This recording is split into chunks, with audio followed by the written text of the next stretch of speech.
What's going on, guys? The Comics Kid 2099 here, and I want to talk to you about a book that I finished reading yesterday, Essential Daredevil Volume 5. This collects a whole heap of Daredevil, issues 102 through 125, and Marvel 2-in-1 issue 3. And this book is written by a few different people, drawn by a few different people. Quite a bit of this book is Steve Gerber or Gerber's run. If you'll recall, at the tail end of Volume 4, we were starting to get the very beginning of Gerber's run on Daredevil. And he finishes off his run in this book, and then we get a handful of issues, I think 2 issues by Chris Claremont, 1 issue by Len Wein and Marv Wolfman together, and then 1 issue just by Marv Wolfman. And that's how the writing credits look on this book. And then the art, we have some art by Don Heck. We have a few issues by Gene Colan, who came back. So far, as of this volume, he has had the longest run as far as art is concerned on Daredevil. And then he left, I want to say, in Volume 4, and then he came back for a few issues here, and then also some art by Bob Brown. And I think that's all the artists who we've got going on in Volume 5 here. And if you'll recall, in my review of Volume 4, I said there was one thing that I really liked and one thing that I really disliked. The thing that I really loved about Volume 4 was that it moves Daredevil from New York City to San Francisco. And I said, I don't really care for the idea that every single superhero in the Marvel Universe is active in New York City, and if it was up to me, I would spread all these characters out a little bit, have them go to different parts of the world. And I like the idea of Daredevil moving to San Francisco. What I did not like was Daredevil's relationship with the Black Widow. And in Volume 4, I couldn't even get the sense that these two characters even liked each other. They were always whining and crying at each other, always yelling at each other, always getting in arguments. I couldn't even see that these two even liked each other. This book sees that it tries to undo both of those moves kind of in one fell swoop. It more or less breaks up Black Widow and Daredevil about 1/3 of the way through this book. They kind of sort of go on a break, if you will, but then Black Widow still keeps showing up throughout this whole book. It's like 3 issues before the very end when Black Widow finally just leaves for good. But she is present throughout this entire book, but they are not dating throughout this entire book. They kind of sort of did what I was hoping that they would do, and I mentioned this in my review of Volume 4, where I was saying that I would like to see these two kind of become platonic friends and stop being a boyfriend-girlfriend situation, but still help each other out and still kind of be partners in crime. And they sort of do that here, but they're also, they spend several issues trying to repair their relationship and make it work, and then finally Black Widow basically just says, I don't think we can make it work, and so she leaves. And you can kind of see that coming for quite a while, because Daredevil will do something and Black Widow will think, well, I don't really like that. And she's still being played as the independent woman, and where if the man does anything that even remotely tears her down, then she's just furious. And they're still kind of playing with that, where Daredevil isn't really sure how to react to Black Widow, how to act around her. He will do something that Karen Page would have been fine with, and Black Widow is just furious that he would even suggest that, let alone do it. And so they're playing with this idea that Daredevil's love life is a shambles. And that's something that I know for a fact, and I don't even know that much about later Daredevil. In fact, part of the reason that I wanted to start reading Daredevil from the very beginning and just go all the way forward was because I was so unfamiliar with Daredevil as a whole. But one of the things that I do know about later Daredevil is that his love life is always a bit of a mess. And I really love the idea that we're starting to see seeds of that even here. And I like the idea that even though, especially in the first chunk of this book, Black Widow and Daredevil kind of get on my nerves, in the last half of it, I start to like them a lot more when they're not really dating, but they're still able to work together, and they're still a lot friendlier with each other here than they were in Volume 4. At least here, I can kind of get the sense that these two do like each other, unlike how they were behaving around each other in the previous volume. So at the beginning of this book, you've got Daredevil and Black Widow. They are out patrolling, and these young thugs, they are beating up this old woman. And then Black Widow, she just starts wailing on one of them, and she is going to straight up murder this guy. And Daredevil kind of hits her to get her to stop, and then she's just furious that he would attack her like that. And then he says, listen, you were going to kill him. And she says, who cares? He was killing that woman. And this is a situation kind of similar to how in Volume 4, where I said that these two really weren't compatible with each other. This is one of those situations where I didn't feel like they were compatible. incompatible, because Daredevil, even though he is acting outside of the law as a vigilante Daredevil, he is a representation of the law, and he works within the law as Matt Murdock. And so Black Widow, when she's going out and trying to kill this dude, she really shouldn't be surprised that Daredevil is trying to stop her, because that is against the law. And then he finds out that Foggy Nelson is been shot in New York City, and that's kind of what brings him back to New York City. And that's also kind of what deals the death blow to their relationship, because she says, listen, I hate your best friend because he was the prosecutor against me when I was put on trial for murder in New York City. And so she's really upset with Daredevil because he would go to visit his best friend. And Black Widow does not come out looking good in this book, or at least in the first half of this book, because of course Daredevil is going to go and visit his best friend who has been shot. Of course he's going to do that, and he even invited her to come with him, and she says, no, I don't like Foggy. And then when he leaves, when he goes by himself, she's upset that he leaves without her. She does not come out looking good in this book. I'll just say that right now. But what happened before Foggy even got shot, another thing that was kind of pushing their relationship into the non-relationship zone, was that you've got this long-running plot where there's this mysterious figure in the shadows who's trying to have Daredevil killed, and he's behind a lot of the stuff that was going on at the tail end of Volume 4 and at the very beginning of this volume. And we find out that it's Matt Murdock's boss who in a really weird turn of events, he found Moondragon, the bald, wears green, daughter of Drax the Destroyer. He found Moondragon, and this is like her second appearance where she shows up here. She had appeared, I think, one time in Iron Man, and then she shows up here, and basically, this guy was able to convince her that Daredevil is a minion of Darkseid, or not Darkseid, Thanos. They're basically the same character, guys. You can give me that one. So he convinces this girl, Moondragon, that Daredevil is a minion of Thanos. And so she's helping him try to turn everybody against Daredevil. Angar, the Screamer, who appeared at the tail end of Volume 4, he's one of this guy's minions. There's all these different minor characters who Daredevil had been fighting in the last fourth of Volume 4. They're all working for this guy. And that subplot gets rounded up here, where this guy he gets killed more or less accidentally, and then Moondragon comes to live with Black Widow and Daredevil, and this is really weird. She's living with them for about a month, and at one point, Moondragon temporarily cured Matt Murdock of his blindness, but then he was completely useless as a superhero, so he asked her to restore his blindness so that he could have his powers back. And so Matt Murdock has kind of sort of got a thing for her, while he's also still in a relationship with the Black Widow. Again, I like that this book is able to take Matt and give him a love life that isn't neat and tidy. It gives him a love life that's very messy, very complicated, and it doesn't work out for him hardly ever. And so Black Widow at one point says, what are your feelings on the Moondragon girl? What do you think of her? What is your relationship with her? And you can tell Black Widow is kind of suspicious of these two. And Matt Murdock is an idiot who says, well, I like her and I like you.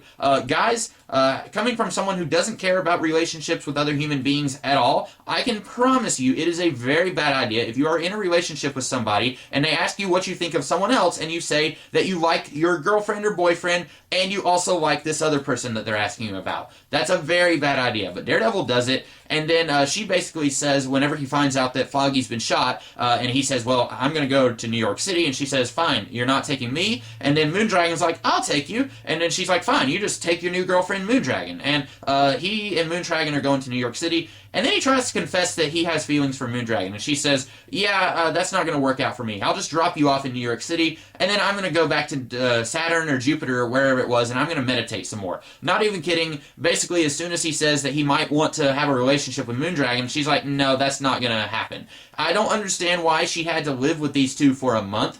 Basically, I'm just assuming that Moondragon was deliberately trying to break this relationship apart, and then once she succeeded, she was like, okay, peace out, I'm going to Jupiter where I can meditate some more. Once they defeated Matt Murdock's boss, I don't know why she couldn't have immediately gone to Jupiter, but anyway, you could very easily tell at this point that they are trying to end the Black Widow-Daredevil relationship, and then for a little while, we don't see any more of Black Widow. Daredevil's back in New York City, and then we get this equally strange storyline where there's these two characters, the Mandrill and Necra, who is a priestess of darkness, I think. And these two characters are extremely weird. Necra, I believe I have seen in the Essential Spider-Woman Volume 1. I believe she was temporarily a villain in that book. Basically, these two characters are both mutants. We are told they were born right around the start of the Atomic Age, and they are mutants. Mandrill his parents were white, but he was born black. Necra, her parents were black, but she was born white. That's not what makes them mutants, though. Mandrill, as he got older, he started to look more and more like a monkey. I'm not even kidding. That's his origin story. It's one of the weirdest, probably most racist things I've ever seen in a series. It's very, very uncomfortable that they've got this guy and they're saying that he's black and he's a monkey. It's very, very, you don't like it when you're reading it. And then Necra,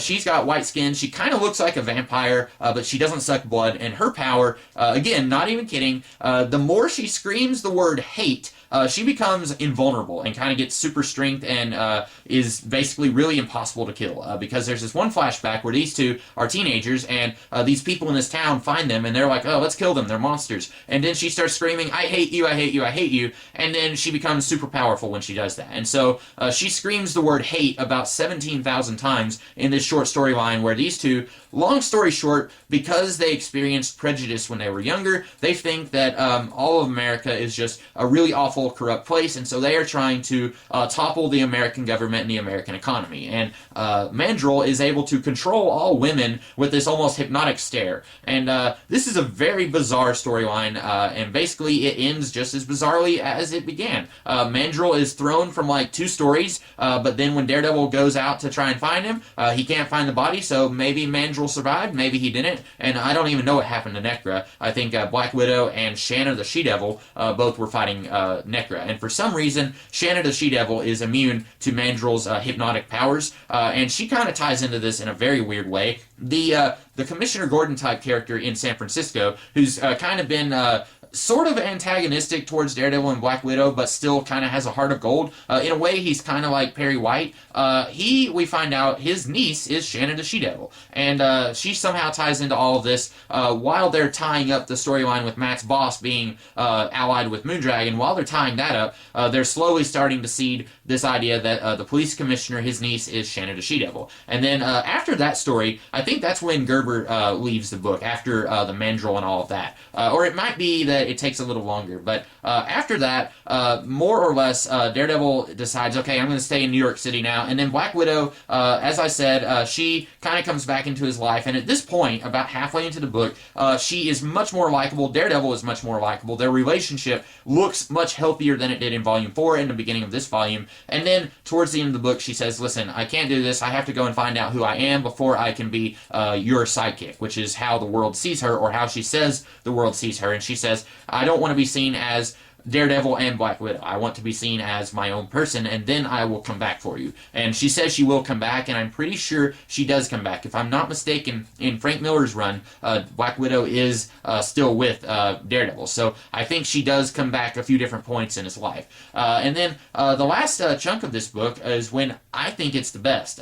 I didn't hate the storyline with the Mandrill and Necra. Hate, get it? Necra. I didn't hate that story, and I didn't really hate the story with Moondragon and Captain Marvel comes in out of nowhere and helps them fight this guy, but they did not feel like they belonged in a Daredevil book. Even before Miller really turned this series into a grim and gritty, kind of dirty, street-level book, even before he turned it into that, this book was never really a good place to experiment with these really wild and crazy ideas. If you wanted to have an alien invasion, you need to do that in Fantastic Four or Avengers. You don't need to do that in Daredevil or even Spider-Man. Those are books that you really don't need to play with those really wild and crazy ideas. And I think that might be why Steve Gerber or Gerber was not a great fit for this book. I remember saying in one of my videos that I was really looking forward to Gerber's run on this title, and after reading Gerber's run, I have to say, while I enjoyed it okay, it wasn't bad. I don't think that a lot of the main ideas that he was working with really worked in this title. Having this monkey man and his vampire priestess try to topple the American government, that works better. That almost sounds like a farcical idea. I'm not even sure if that works when you try to play it straight in any Marvel comic, because on the one hand, I'm kind of sad that these two characters had such a terrible upbringing growing up, where their parents tried to have them killed. On the other hand, it's really hard for me to take this bad guy seriously when he just looks like a monkey. It's really hard for me to take him seriously when he looks like that. And so, it's really hard for me to say that this run was bad, because I don't think it was. I think it was written very well at times, but I think that a lot of the big storylines that he had here weren't very good storylines, or at least not in the context of Daredevil the series. There was one more storyline that he did that introduces Foggy Nelson's sister, and long story short, she reveals that she stole these papers that the government had that were involved with Ted Sallis. Ted Sallis is the Man-Thing, and this is right around the time when the Man-Thing was introduced into Marvel, and it makes sense that Gerber would want to bring Man-Thing in for an issue because he used I think he wrote Man-Thing for a little while, if I'm not mistaken, and I know he used Man-Thing a little bit in his Howard the Duck run. So it makes sense that he would want to bring that character into this run, and basically Candace is a journalism student in college, and she finds out that the government is involved in some shady business, and she steals these papers to prove that they are involved in some shady business, and then different branches of the government, the FBI, they are trying to put her on trial, and then you've got these other people, this guy named the Death Dealer, I think, and we don't really know anything about him, but he has a big hat and a trench coat, and you can't really see his face. He has hired the Gladiator, and basically he's trying to kidnap her so that he can get these papers and somehow create this army of monsters that are immune to pollution, sort of like the Man-Thing. And he wants to create an army, and then the papers gets destroyed. Candace, she's free because there's no more evidence that she stole the papers because the papers have been destroyed. Foggy Nelson doesn't really like his sister, basically because she is a crusading journalist, and she feels like if the time is right that I have to break the law in order to bring the news to the people because they have a right to know, I will break the law. And Foggy is like, no, the law must be upheld at all times. And there's this one very sad panel where he says nobody is immune to the law, not even the president. And I'm like, ooh, I wonder if this is before Watergate. And I feel like this was like right around the time when Watergate was happening. This is like 1974, 1975, and I don't off the top of my head know when Watergate was, but I feel like this is like right around that time. And so it's like, Foggy, I believe you. I actually agree with you. I don't think that anyone is immune to the law or above the law, but in this case, it's kind of sad that here we are now, 40 years later, 50 years later, and we still have people in high places who think that they can do whatever they want, and then when somebody tries to reveal that they are doing something shady, then it's like that person is kind of seen as a bad guy. Talking about Edward Snowden, and I don't like to talk politics on this channel. That's something I try to stay away from, but in this case, I feel like it kind of has to do with the topic that I'm talking about here. Tony Isabella's run, very short. Basically, he wanted to have Hydra be kind of the main foes of Daredevil during his run, and I'm not really sure if Isabella planned on staying on this book for very long. He only wrote like 4 or 5 issues, not that many. But basically, Nick Fury comes in and says, I want Foggy Nelson to join S.H.I.E.L.D. And he says there's going to be like this panel of people who are all pulled from different parts of life, and they are kind of going to be in charge of S.H.I.E.L.D. They're going to kind of be deciding, okay, this is what S.H.I.E.L.D. is going to be doing, and Nick Fury is trying to recruit Foggy Nelson to be one of those people. And so while he is doing that, Hydra is trying to kidnap Foggy Nelson, and we find out the only reason that they want to kidnap Foggy Nelson is to draw Nick Fury out into the open so that they can kill Nick Fury. So in a way, this doesn't really seem like it works as a Daredevil plot because it almost feels like Nick Fury is more important in Hydra's grand scheme than Foggy or Daredevil. It almost seems like those two characters are minor characters in their own comic, but it's actually a pretty decent story. I don't mind the idea that Hydra would be an ongoing threat for Daredevil to fight. Of course, they're also very active in other comics from around this time, like Captain America, and I'm not sure if the Nick Fury Agent of S.H.I.E.L.D. comic was still going on by the mid-70s, probably not, but the Hydra organization, they are kind of active all over the place, but I don't mind the idea of Daredevil fighting Hydra. I think that's kind of a cool idea, especially in the days before he gets some of his more well-known rogues like Bullseye or Kingpin or The Hand. Before he gets some of those guys in his own comic, I especially like the idea of him fighting Hydra. But unfortunately, that run doesn't last very long, and I think it kind of would have been really cool to see him for like 30 issues or so continually fighting Hydra, kind of like Captain America and Nick Fury did in their own comics. But that doesn't last very long, and then we get a very brief 2-part story with this guy who thinks that he is kind of a 1930s pulp character called the Copperhead. The Copperhead was a fictional pulp character that Daredevil remembers reading about when he was a kid.